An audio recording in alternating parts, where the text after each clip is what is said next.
जय श्री कृष्णा। राधे राधे। आपके अपने लॉर्ड कृष्ण भजन चैनल पर आप सभी का स्वागत है। 16 सोमवार व्रत श्रावण मास के पहले सोमवार से शुरू किए जाते हैं। 16 सोमवार व्रत करने से भगवान शिव प्रसन्न होकर हमारी समस्त मनोकामनाएं पूर्ण करते हैं। तो चलिए शुरू करते हैं। 16 सोमवार व्रत कथा। एक बार भगवान शिव जी पार्वती जी के साथ भ्रमण करते हुए मृत्युलोक के अमरावती नगर में पहुंचे। उस नगर के राजा ने भगवान शिव का एक विशाल मंदिर बनवा रखा था। शिव और पार्वती उस मंदिर में रहने लगे। एक दिन पार्वती ने भगवान शिव से कहा, हे प्राणनाथ, आज मेरी चौसर खेलने की इच्छा हो रही है। पार्वती की इच्छा जानकर शिव पार्वती के साथ चौसर खेलने बैठ गए। खेल प्रारंभ होते ही उस मंदिर का पुजारी वहां आ गया। माता पार्वती जी ने पुजारी जी से पूछा, हे पुजारी जी, यह बताइए कि इस बाजी में किसकी जीत होगी। ब्राह्मण ने कहा कि महादेव जी की। परंतु चौसर में शिव जी की पराजय हुई और माता पार्वती जी जीत गईं। तब ब्राह्मण को उन्होंने झूठ बोलने के अपराध में कोढ़ी होने का श्राप दिया। शिव और पार्वती उस मंदिर से कैलाश पर्वत लौट गए। पार्वती जी के श्राप के कारण पुजारी कोढ़ी हो गया। नगर के स्त्री पुरुष उस पुजारी की परछाई से भी दूर दूर रहने लगे। कुछ लोगों ने राजा से पुजारी के कोढ़ी हो जाने की शिकायत की, तो राजा ने किसी पाप के कारण पुजारी के कोढ़ी हो जाने का विचार कर उसे मंदिर से निकलवा दिया। उसकी जगह दूसरे ब्राह्मण को पुजारी बना दिया। कोढ़ी पुजारी मंदिर के बाहर बैठकर भिक्षा मांगने लगा। कई दिनों के पश्चात स्वर्गलोक की कुछ अप्सराएं उस मंदिर में पधारी और उसे देखकर कोढ़ी होने का कारण पूछा। पुजारी ने निसंकोच उन्हें भगवान शिव और पार्वती जी के चौसर खेलने और पार्वती जी के श्राप देने की सारी कहानी सुनाई। तब अप्सराओं ने पुजारी से 16 सोमवार का विधिवत व्रत रखने को कहा। पुजारी द्वारा पूजन विधि पूछने पर अप्सराओं ने कहा, सोमवार के दिन सूर्योदय से पहले उठकर स्नानादि से निवृत्त होकर स्वच्छ वस्त्र पहनकर आधा सेर गेहूं का आटा लेकर उसके 3 अंग बनाना, फिर घी का दीपक जलाकर गुड़, नैवेद्य, बेलपत्र, चंदन, अक्षत, फूल, जनेऊ का जोड़ा लेकर प्रदोष काल में भगवान शिव की पूजा अर्चना करना। पूजा के बाद 3 अंगों में से एक अंग भगवान शिव को अर्पण करके एक आप ग्रहण करें।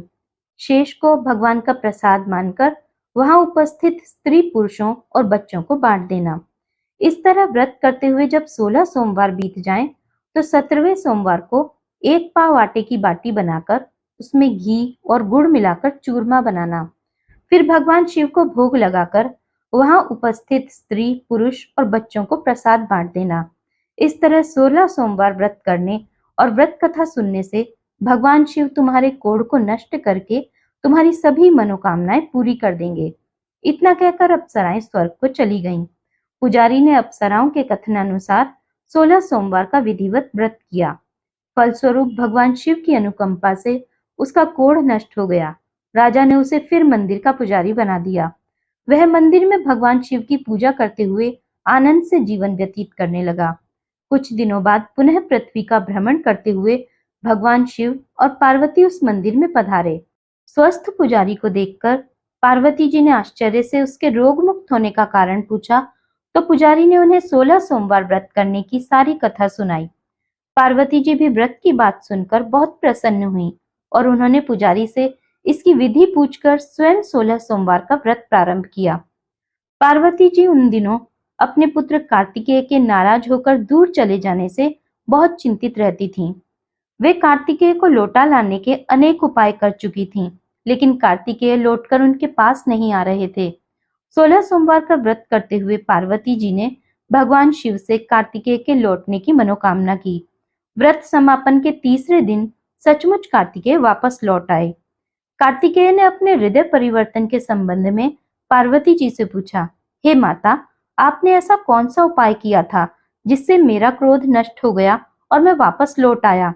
तब पार्वती जी ने कार्तिकेय को 16 सोमवार के व्रत की कथा सुनाई। कार्तिकेय अपने एक ब्राह्मण मित्र ब्रह्मदत्त के परदेश चले जाने से बहुत दुखी थे। उसको वापस लौटाने के लिए कार्तिकेय ने 16 सोमवार का व्रत करते हुए ब्रह्मदत्त के वापस लौट आने की कामना प्रकट की। व्रत के समापन के कुछ दिनों के बाद मित्र लौट आया। ब्राह्मण ने कार्तिकेय से कहा, प्रिय मित्र, तुमने ऐसा कौन सा उपाय किया था जिससे परदेश में मेरे विचार एकदम परिवर्तित हो गए और मैं तुम्हारा स्मरण करते हुए लौट आया। कार्तिकेय ने अपने मित्र को भी 16 सोमवार के व्रत की कथा विधि सुनाई। ब्राह्मण मित्र व्रत के बारे में सुनकर बहुत खुश हुआ। उसने भी व्रत किया। 16 सोमवार व्रत का समापन करने के बाद ब्रह्मदत्त विदेश यात्रा पर निकला। वहां नगर के राजा हर्षवर्धन की बेटी राजकुमारी गुंजन का स्वयंवर हो रहा था। वहां के राजा ने प्रतिज्ञा की थी कि एक हथनी यह माला जिसके गले में डालेगी वह अपनी पुत्री का विवाह उसी से करेगा। ब्राह्मण भी उत्सुकतावश महल में चला गया। वहां कई राज्यों के राजकुमार बैठे थे। तभी एक सजी धजी हथनी सूंड में जयमाला लिए वहां आई। हथनी ने ब्राह्मण के गले में जयमाला डाल दी। फलस्वरूप राजकुमारी का विवाह ब्राह्मण से हो गया। एक दिन उसकी पत्नी ने पूछा, हे प्राणनाथ, आपने कौन सा शुभ कार्य किया था जो उस हथनी ने राजकुमारों को छोड़कर आपके गले में जयमाला डाल दी? ब्राह्मण ने 16 सोमवार व्रत की विधि बताई। अपने पति से 16 सोमवार व्रत का महत्व जानकर राजकुमारी ने पुत्र की इच्छा से 16 सोमवार का व्रत किया। निश्चित समय पर भगवान शिव की अनुकंपा से राजकुमारी के एक सुंदर, सुशील व स्वस्थ पुत्र पैदा हुआ। पुत्र का नामकरण गोपाल के रूप में हुआ। बड़ा होने पर पुत्र गोपाल ने भी माँ से एक दिन प्रश्न किया कि मैंने तुम्हारे ही घर में जन्म लिया, इसका क्या कारण है? माता गुंजन ने पुत्र को 16 सोमवार व्रत की जानकारी दी।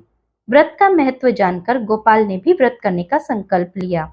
गोपाल जब 16 वर्ष का हुआ तो उसने राज्य पाने की इच्छा से 16 सोमवार का विधिवत व्रत किया।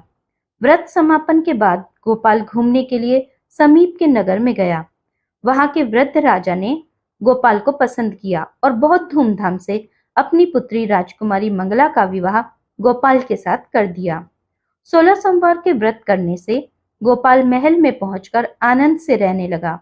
2 वर्ष बाद वृद्ध राजा का निधन हो गया तो गोपाल को उस नगर का राजा बना दिया गया। इस तरह 16 सोमवार व्रत करने से गोपाल की राज्य पाने की इच्छा पूर्ण हो गई। राजा बनने के बाद भी वह विधिवत 16 सोमवार का व्रत करता रहा।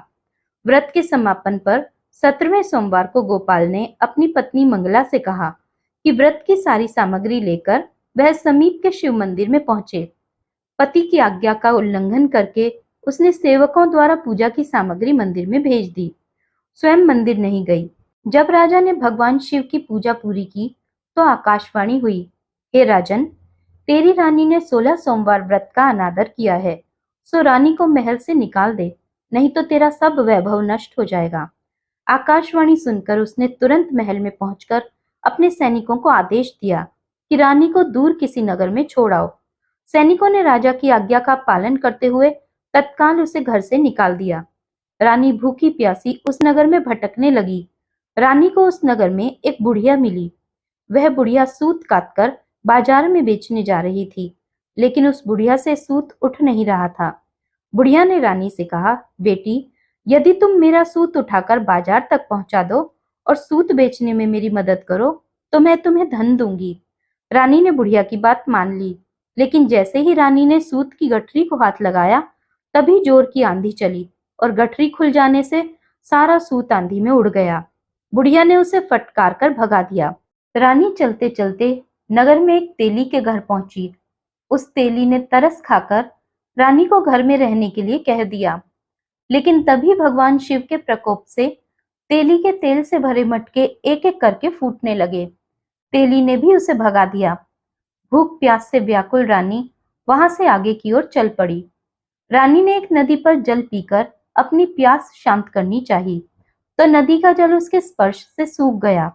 अपने भाग्य को कोसती हुई रानी आगे चल दी। चलते चलते रानी एक जंगल में पहुंची। उस जंगल में एक तालाब था। उसमें निर्मल जल भरा हुआ था।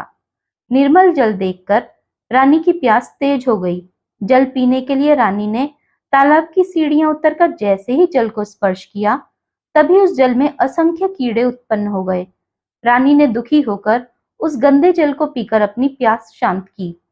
रानी ने एक पेड़ की छाया में बैठकर कुछ आराम करना चाहा, तो उस पेड़ के पत्ते पल भर में सूखकर बिखर गए। रानी दूसरे पेड़ के नीचे जाकर बैठी, जिस पेड़ के नीचे बैठती वही सूख जाता। वन और सरोवर की यह दशा देखकर वहां के ग्वाले बहुत हैरान हुए। ग्वाले रानी को समीप के मंदिर में पुजारी जी के पास ले गए।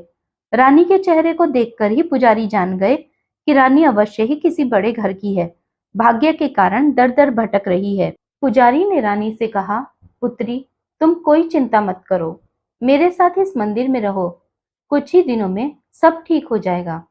पुजारी की बातों से रानी को बहुत सांत्वना मिली। रानी उस मंदिर में रहने लगी। रानी भोजन बनाती तो सब्जी जल जाती, आटे में कीड़े पड़ जाते, जल से बदबू आने लगती।